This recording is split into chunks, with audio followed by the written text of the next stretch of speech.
নানা শাস্ত্র বিচার নৈক নিপুণ সদ্ধর্ম সংস্থাপক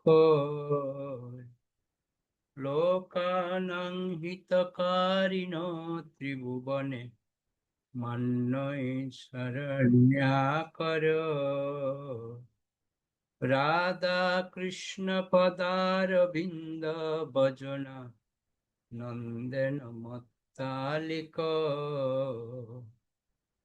বন্দে রূপ সনাতন রঘুযুগ শ্রীজীব গোপালক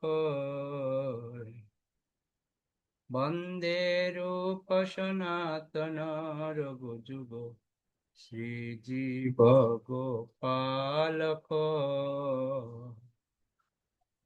হরে কৃষ্ণ।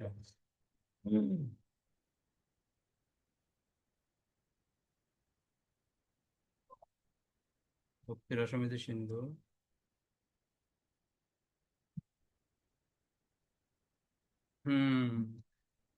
আমরা অনেকখানি এগিয়ে গেছি। আজকে আমাদের দ্বিতীয় খণ্ড শেষ হবে, তারপর তৃতীয় খণ্ড, তারপরে লাস্ট চতুর্থ খণ্ড। ওকে,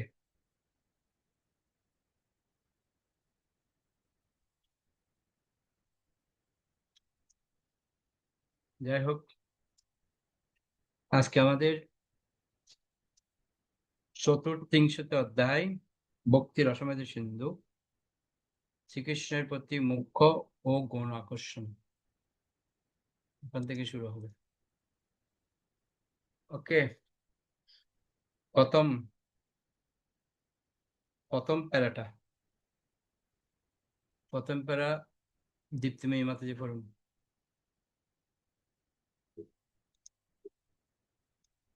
হরে কৃষ্ণ প্রভু প্রণাম। শ্রীকৃষ্ণের প্রতি মুখ্য গৌণ আকর্ষণ।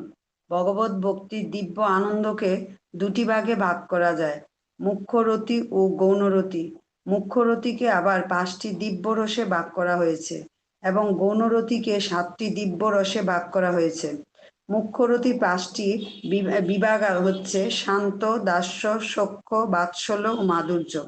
গৌণরতি 7টি বিভাগ হচ্ছে হাস্য, অদ্ভুত, বীর, রৌদ্র, করুণ, ভয়ানক ও বীভৎস।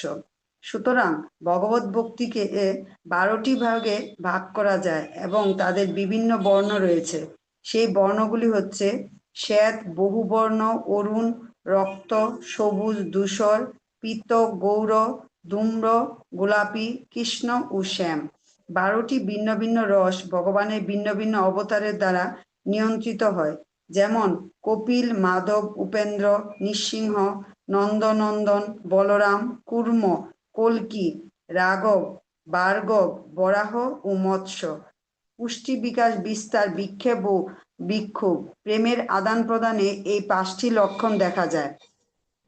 সুতরাং এই 5টি লক্ষণের মাধ্যমে ভগবত প্রেমের পরীক্ষা হতে পারে। শান্ত রসে পুষ্টি, বীর রসে বিস্তার, করুণ রসে বিক্ষেপ, রৌদ্র রসে বিক্ষোভ ইত্যাদি। অনভিজ্ঞ লোকেদের ওকে ওকে ওকে, হরে কৃষ্ণ প্রণাম। খুব সুন্দর। একটা জিনিস দেখেছেন,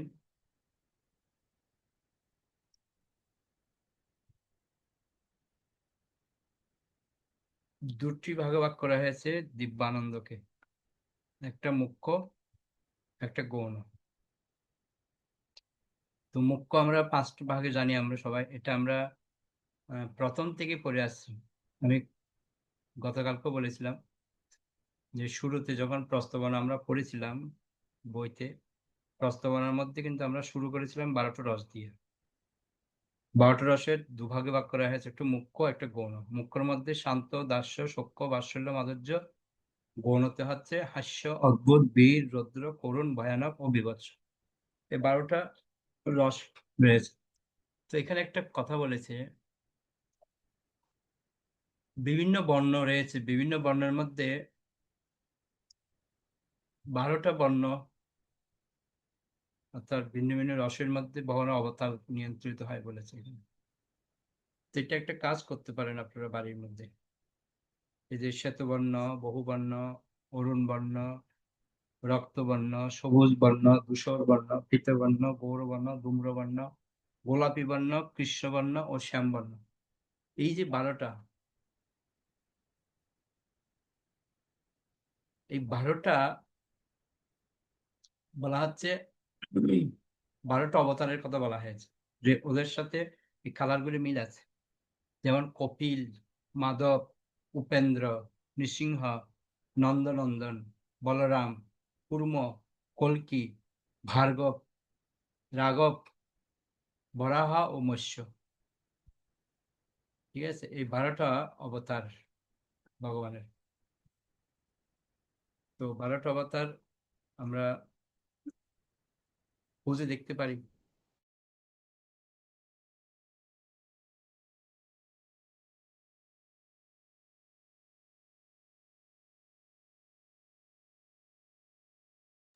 তো এখানে দেখুন বিভিন্ন অবতারগুলি দেওয়া আছে ভগবানের।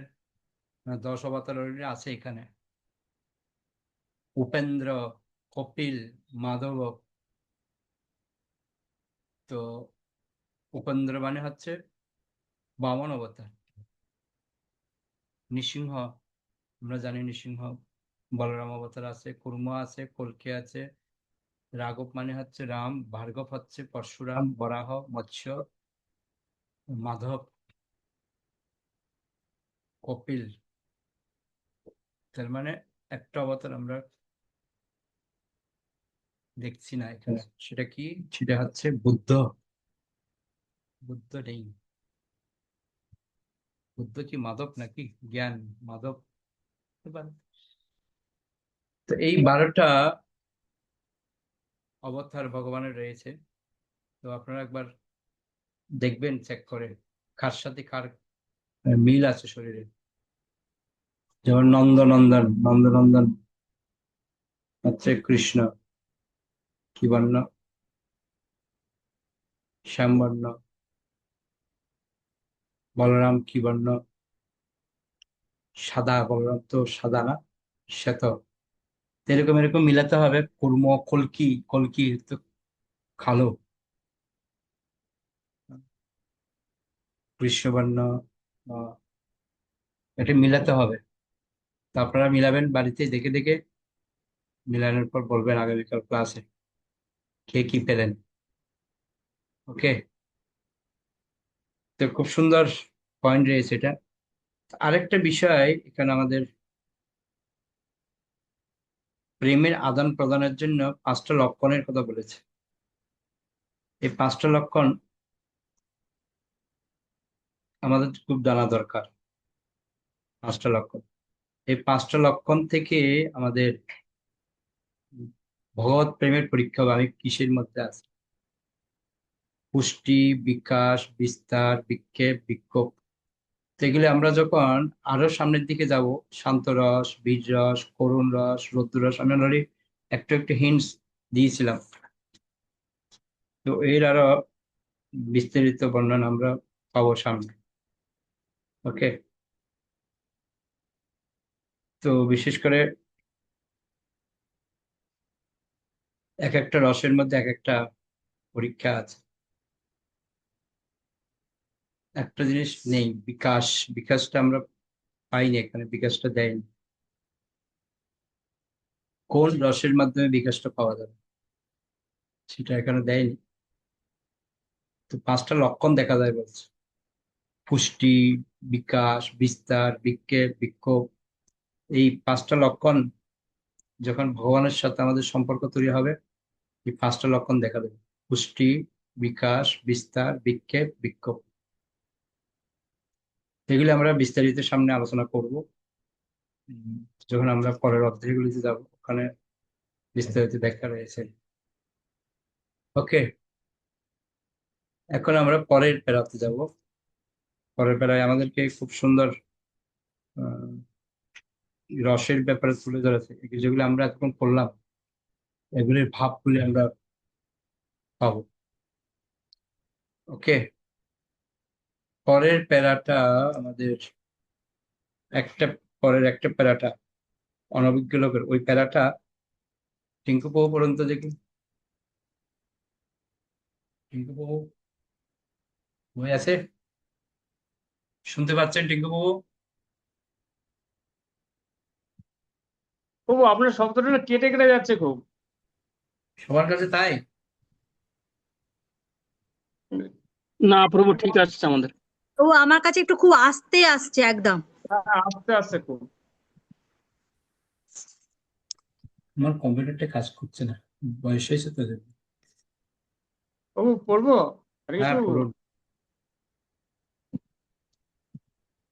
অনভিজ্ঞ লোকেদের কাছে ভগবত ভক্তির করুণ ভাবকে দুঃখাত্মক বলে মনে হতে পারে, কিন্তু বিচক্ষণ ভক্তরা জানেন যে করুণ রসও ভক্ত দিব্য আনন্দ অনুভব করেন। যেমন রামায়ণের বিষয়বস্তু কখনো কখনো করুণ বেদনাদায়ক বলে মনে হয়, কিন্তু প্রকৃতপক্ষে তা নয়। রামায়ণে বর্ণনা করা হয়েছে শ্রীরামচন্দ্র যখন সিংহাসনে বসতে যাবেন, তখন তার পিতা তাকে বনে পাঠান। শ্রীরামচন্দ্রের প্রস্থানের পর তার পিতা মহারাজ দশরথ দেহত্যাগ করেন। বনে তার পত্নী সীতা দেবীকে রাবণ হরণ করে নিয়ে যায় এবং রাবণের সঙ্গে শ্রীরামচন্দ্রের প্রচন্ড যুদ্ধ হয়। অবশেষে সপরিবারে রাবণকে হত্যাপূর্বক তার রাজ্য ছারখার করে সীতা দেবীকে উদ্ধার করা হয়। গৃহে প্রত্যাবর্তন করার পর সীতা দেবীর অগ্নি পরীক্ষা হয় এবং আবার তাকে বনে নির্বাসন দেওয়া হয়। রামায়ণের এই সমস্ত বিষয়বস্তুগুলি অত্যন্ত করুণ বলে মনে হয় এবং শ্রোতাদের কাছে তা অত্যন্ত বেদনাদায়ক বলে মনে হতে পারে, কিন্তু প্রকৃতপক্ষে তা নয়। তাহলে শ্রীরামচন্দ্রের মহান ভক্ত হনুমান কেন প্রতিদিন রামায়ণে শ্রীরামচন্দ্রের কার্যকলাপ পাঠ করবেন? আসল কথা হচ্ছে, ভগবত ভক্তির 12টি রস যা পূর্বে উল্লেখ করা হয়েছে তা প্রতিটি অপ্রাকৃত আনন্দদায়ক। হরি বল। এ বিষয়ে ওকে ওকে, দেখুন, রামায়ণের মধ্যেও 12টা রস রয়েছে। অলরেডি আমরা আলোচনা করেছি এই কদিন ধরে 12টা রসের ব্যাপার। কিন্তু এই যে রামায়ণ আমরা দেখতে পাই, কিছু কিছু আনন্দদায়ক, কিছু কিছু বেদনাদায়ক, কিছু কিছু করুণ কাহিনী। তো এগুলো অনেক সময় আমাদেরকে আনন্দ প্রদান করে, আবার কখনো আমাদেরকে দুঃখ প্রদান করে। যে উদাহরণটা দিলেন এখানে, রামচন্দ্রের বনগমনের কথা, এখান থেকে আমরা বুঝতে পারি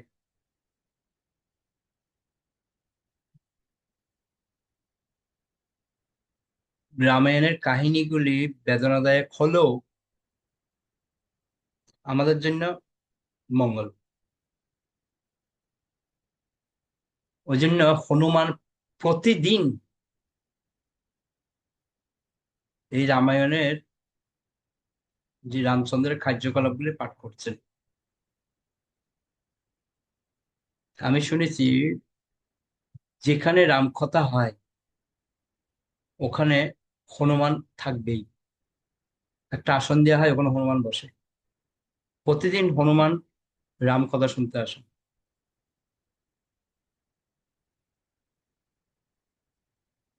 তার অনেক উদাহরণ আমরা দেখতে পাই। এমনকি মহাপ্রভুর সময়ে মুরারিগুপ্ত, যিনি হনুমান, তিনিও এই রামেরই আরাধনা করেছেন।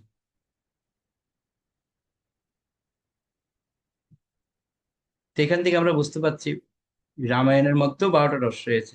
ঠিক সেরকম আমাদের ভগবান শ্রীকৃষ্ণের যে লীলামৃত, ওখানেও 12টা রস রয়েছে। তো প্রত্যেকটা জায়গার মধ্যে এই রস হচ্ছে আমাদের আনন্দদায়ক। তবে এখানে একটা দ্বন্দ্বসূচক কথা আছে। কি দ্বন্দ্বসূচক কথাটা? দ্বন্দ্বসূচক হচ্ছে যে বেদনা, বিরহ, দুঃখ আর আনন্দ, এই যে কথাগুলি, এটা আমরা ভাগবতও দেখতে পাই। ভাগবত যখন আমরা প্রথম স্কন্ধ 18 অধ্যায় 19 অধ্যায় ওগুলি পড়ছি, 17 অধ্যায় ওগুলি যখন আমরা পড়ছি, কি পাই ওখানে? যে পরীক্ষিত মহারাজকে অভিশপ্ত করলেন, কিন্তু পরীক্ষিত মহারাজ বলছে না, এটা অভিশাপ নয়, এটা আশীর্বাদ। তো আমাদের দৃষ্টিতে খারাপ লাগছে, কি তাহলে এটাও আমাদের ভালো লাগছে, আনন্দদায়ক। কোনটা আনন্দদায়ক? পরীক্ষিত মহারাজকে যদি আহ অভিশপ্ত না হতেন পরীক্ষিত মহারাজ, তাহলে আমরা ভাগবত পেতাম না। তো কিছু একটা দিক আমাদের দুর্বলতা থাকলেও আরেকটা দিক আমাদের আনন্দদায়ক, সহায়ক। তো এটাই আমাদের বোঝালো, এই 12টা রসগুলি হচ্ছে এরকম। কোনোটা আমাদের দুঃখ প্রদান করছে, কোনোটা আনন্দ প্রদান করছে, কোনোটা আমাদেরকে ব্যথা দিচ্ছে। বিভিন্ন রকমের রস আমরা দেখতে পাই।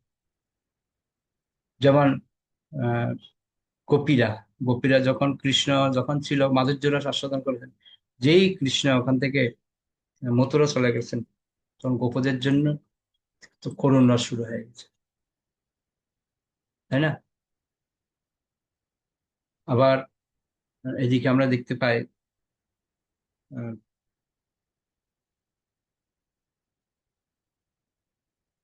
দ্বারকা থেকে শুরু করে কুরুক্ষেত্রের যুদ্ধের মধ্যে ভগবান যখন ওখানে অবস্থান করছেন, ওখানে তিনি আহ, শোকরস অর্জুনের সাথে করছেন, যেটা আবার বৃন্দাবনে যখন ছিলেন সকালের সাথে করলেন। আর বাবা মার সাথে তিনি বাৎসল্য রসে ছিলেন। তো এক একটা জায়গায় এক এক রকমের ভাবে রসগুলো প্রদান করছে। তো আমরা আরো বিস্তারিত প্রত্যেকটা রসের পুঙ্খানুপুঙ্খ অর্থগুলো আমরা দেখবেন, পরের অধ্যায়গুলি পড়বেন, ওখানে এক একটা রস নিয়ে আলাদা আলাদা ব্যাখ্যা আছে। ওকে, এখন আমরা পরের পর্বটা আমরা শুনবো একটুখানি। পরের পর্বটা,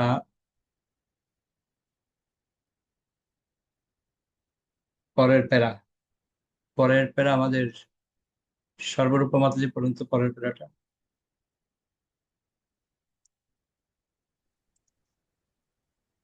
হরে কৃষ্ণ প্রভু প্রণাম। এই বিষয়ে শিলরূপ গোস্বামী সেই সমস্ত লোকেদের জন্য শোক করেছেন যারা মিথ্যা বৈরাগ্যের আগুনে দগ্ধ হচ্ছে, ভগবত ভক্তি উপেক্ষা করে শুষ্ক জ্ঞানের বশবর্তী হয়ে যারা বৈরাগ্যের অভিনয় করে, তাদের হৃদয় প্রকৃতপক্ষে সেই বৈরাগ্যের আগুনে দগ্ধ হয়। যে সমস্ত মানুষ বৈদিক শাস্ত্রে উল্লেখিত কর্মকাণ্ডের প্রতি আসক্ত এবং নির্বিশেষ ব্রহ্মে লীন হয়ে যাওয়ার প্রয়াসী, তারা কখনোই ভগবত ভক্তির অপ্রাকৃত রস আস্বাদন করতে পারে না। তাই শিলরূপ গোস্বামী উপদেশ দিয়েছেন যে যে সমস্ত ভক্ত ভক্তি রসের অমৃত আস্বাদন করেছেন, এই সমস্ত শুষ্ক জ্ঞানী স্বর্গলোকে উন্নীত হওয়ার অভিলাষী কর্মী এবং মুক্তিকামী নির্বিশেষবাদীদের প্রভাব থেকে সাবধানতার সঙ্গে তাদের ভগবত ভক্তিকে রক্ষা করা উচিত। ভক্তদের উচিত ভগবত প্রেমরূপী মহামূল্যবান রত্ন দস্যু ও তস্করদের হাত থেকে রক্ষা করা। অর্থাৎ শুষ্ক জ্ঞানী ও ভণ্ড বৈরাগ্যের কাছে কখনোই ভগবত ভক্তির তত্ত্ব এবং তার বিশদ বিশ্লেষণ করা উচিত নয়। যারা ভগবত ওকে ভক্ত ওকে নয়। ওকে হরে কৃষ্ণ। ওকে তো এখানে একটা জিনিস দেখুন, আমাদেরকে ক্লিয়ার করেছে, এই বিষয়টা আমরা আগেও করেছি। রূপ গোস্বামী আমাদেরকে বোঝাচ্ছেন মিথ্যা বৈরাগ্য যেন আমরা অবলম্বন না করি। ঠিক আছে? মিথ্যা বৈরাগ্য বলতে কি? লোক দেখানো, এই সমস্ত বৈরাগ্য যেন আমরা না করি। যেমন আমি তো একটা ফুলগু বৈরাগ্য আছে, অনেক রকম বৈরাগ্য আছে। ফুলগু বৈরাগী, মর্কট বৈরাগী, শ্মশান বৈরাগী, যুক্ত বৈরাগ্য, এরকম 4-5টা বৈরাগ্যের কথা বলা হয়েছে। তো এখানে আমাদেরকে বলছে কোন বৈরাগ্যের কথা, যেন আমরা মিথ্যা বৈরাগ্য মানে ফুলগু বৈরাগ্য যেন আমরা না হই। আমি একটা উদাহরণ দিয়েছিলাম। আহ ঘরে আমার খাট ছিল, তো খাটটা কোনোখানে ভেঙে গেছে। তো আমি কি করেছি, খাটটাকে যদি ভেঙে গেছে ওটাকে মোটামুটি কাপড় টাপড় দিয়ে মুড়িয়ে রেখে দিয়েছি। এবার আমি নিচে ঘুমাচ্ছি, এবার লোকজন আসছে বাড়িতে, কি গো, তোমার খাটটা কোথায় গেল? বলছে, আরে অনেক তো খাটে ঘুমালাম, এবার ভাবছি আর বিষয় থেকে লাভ নাই, বৈরাগ্য অবলম্বন করবো, ওই জন্য নিচে ঘুমাচ্ছি। তো এইগুলো হচ্ছে শুষ্ক বৈরাগ্য। এই বৈরাগ্য দিয়ে কখনো ভগবত ভক্তি হবে না। মিথ্যা বৈরাগ্য এগুলো, লোক দেখানোর জন্য। ওনার খাট ভেঙে গেছে বলে নিচে শুচ্ছে, খাট যদি থাকতো ঠিকই উপরে শুতো। এরকম মিথ্যে বৈরাগ্যের আশ্রয় যেন আমরা না নিই। আরেকটা বিশেষ করে আমাদেরকে সাবধান থাকতে বলেছে, সেটা কি, আমরা যেন অভিনয় না করি। এই বৈরাগ্যের অভিনয় যেন না করি।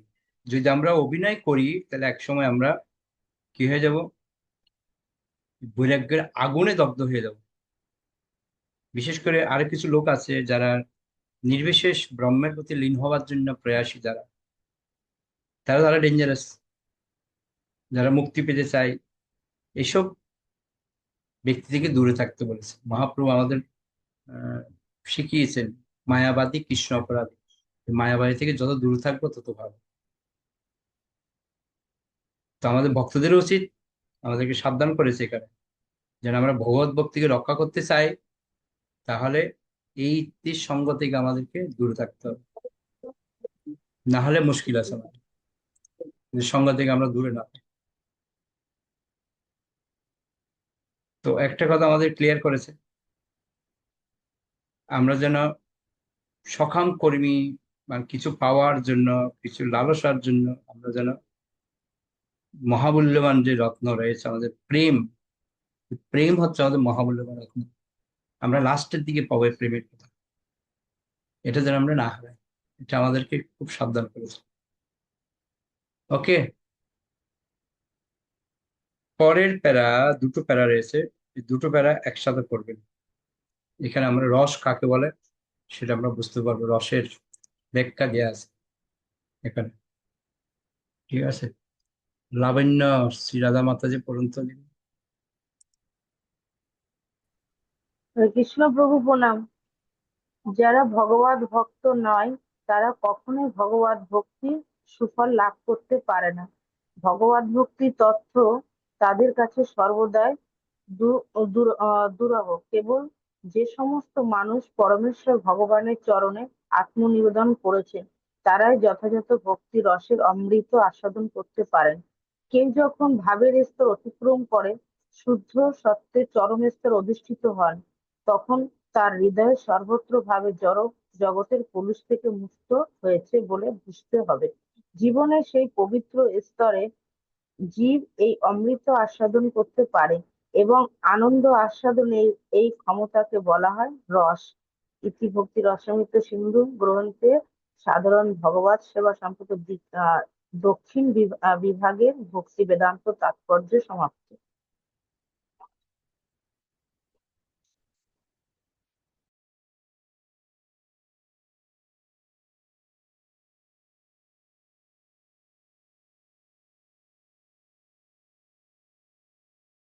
প্রভু শুনতে পাচ্ছি না আপনার কথা। হরে কৃষ্ণ। বলা হচ্ছে আমরা যখন একটা স্তরে যাব তখনই আমরা এই যে রস সেটা উপলব্ধি করতে পারবো। ওই জন্য বলা হচ্ছে যারা ভগবত ভক্ত নয় তারা কখনোই এই ভগবত ভক্তির সুফল লাভ করতে পারবে না, ভগবত ভক্তির যে আনন্দ রয়েছে সেটা পাবে না। ওই জন্য তাদের কাছে ভক্তি অনেক দূরে। একটা কথা এখানে আমাদেরকে বলেছে, যারা ভগবানের চরণে আত্মা মানে আমার আত্মাটাকে নিবেদন করে দিয়েছে। আমরা তো মুখে বলছি আত্ম নিবেদন তুয়া পদে করি হইনু পরম সুখী, দুঃখ দূরে গেল চিন্তা না রহিল, সদিকে আনন্দ দেখি। যে প্রশ্ন হচ্ছে, আমি কি সৌদিকে আনন্দ দেখছি আদৌ? দুঃখ কি আমার দূর হয়েছে? তার মানে আমার আত্মনিবেদনটা ঠিক হয়। তো ওই জন্য এখানে স্পষ্ট বলছে, যেদিন আমরা আত্মনিবেদন করব, ঠিক যেরকম বলি মহারাজ করে দেখিয়েছেন আমাদেরকে কি করে আত্মনিবেদন করতে হয়, সেদিনেই আমরা যথার্থ পারফেক্টলি ভক্তি রসের অমৃত আমরা আস্বাদন করতে পারবো। তার আগে কখনোই আমরা পাবো না।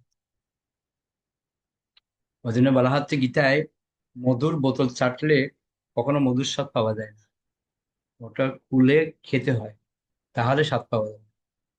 আমরা আহ, যখন স্কুলে পড়তাম, তখন আমরা বয়েস ন্যারেশন এগুলি পড়তাম। বয়েস কি বলা হয়, যে হানি ইজ সুইট, কিন্তু হানি ইজ সুইট, মধু মিষ্টি, এই কথাটা কিন্তু বয়েস বিশ্বাস করে না।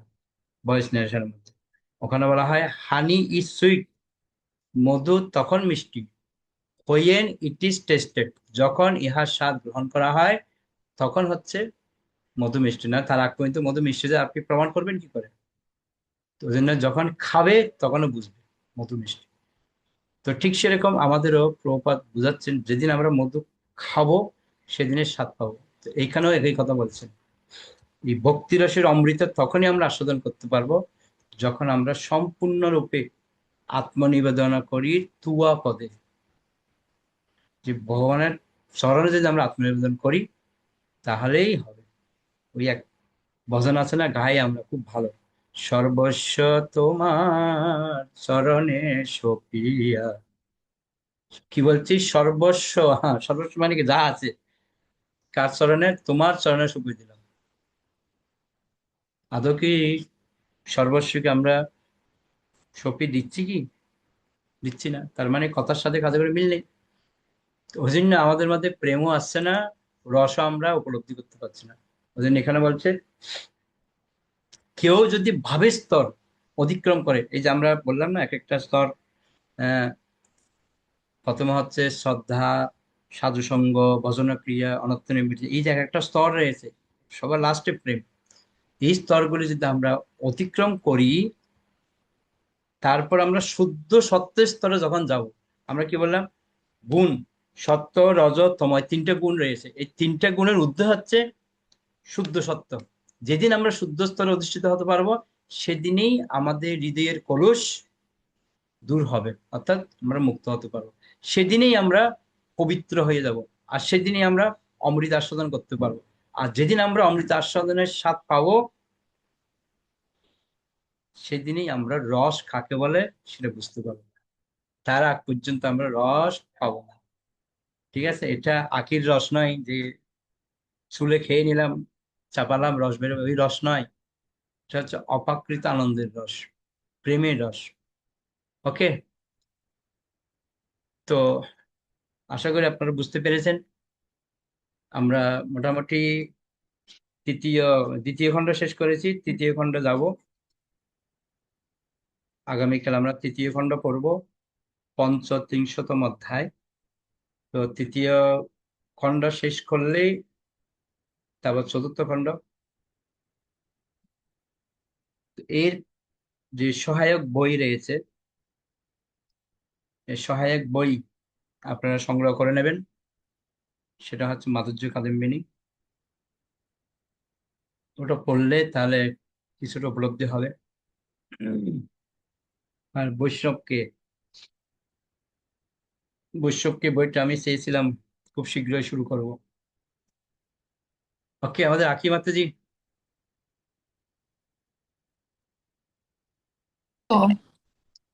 হরে কৃষ্ণ প্রভু। হরে কৃষ্ণ, হ্যাঁ বলুন। প্রভু ওখানে একটা জায়গায় শুষ্ক জ্ঞানী একটা ইয়ে আছে শব্দ, এই শুষ্ক জ্ঞানীটা কি ফল্গু বৈরাগ্য সেম? হ্যাঁ দুটোই হ্যাঁ কি সেম? হ্যাঁ হ্যাঁ হ্যাঁ। ওটা জানতে চেয়েছিলাম। শুষ্ক জ্ঞান, যে বশবীত হয়ে যারা উম, অভিনয় করছে, ওই তো ফল্গুবের আগে আর কি, দেখি। ওকে, হ্যাঁ, ওকে বাবা, হরে কৃষ্ণ, প্রণাম। তাহলে আমরা বৈষ্ণব প্রণাম করে শেষ করি। কারো যদি কোনো প্রশ্ন থাকে করতে পারে, নাহলে শেষ করবো বৈষ্ণব প্রণাম করে। বাঞ্ছা কল্পতরুভ্যশ্চ কৃপা সিন্ধুভ্যেব চ পতিতানাং পাবনেভ্যো বৈষ্ণবেভ্যো নমঃ। অনন্তগুরু বৈষ্ণববৃন্দা কি জয়, নিতাই গৌর প্রেমানন্দে হরি হরি। আমি বলবো আপনারা 3টে বই সংগ্রহ করে নেবেন। যারা বরগাছি আছেন বরগাছিতে পাবেন, যারা মধ্যমগ্রাম আছেন মধ্যমগ্রাম পেয়ে যাবেন। 3টে বই হচ্ছে বৈষ্ণবকে, মাধুর্য কাদম্বিনী, আর হচ্ছে বৈষ্ণব সদাচার, আর প্রভুপাদ লীলামৃত। এই 4টে বই আপনারা সংগ্রহ করে নেবেন। আমরা এই বইগুলোর প্রতি গুরুত্ব দেবো। এরপরে এগুলি কমপ্লিট হয়ে গেলে আমরা প্রভুপাদের উপর যাবো, কেন আমরা অনেকে প্রভুপাদের সম্বন্ধে জানি না। প্রভুপাদ কি করেছে কঠিন ভাবে কষ্ট, সেটা আমরা জানি না, তো সেটা আমরা জানবো। ওকে, হরে হরে কৃষ্ণ প্রভু, এই বইগুলো একটু গ্রুপে লিখে দেবেন, তাহলে বুঝতে পারবে। ঠিক আছে। হরি হরি বল।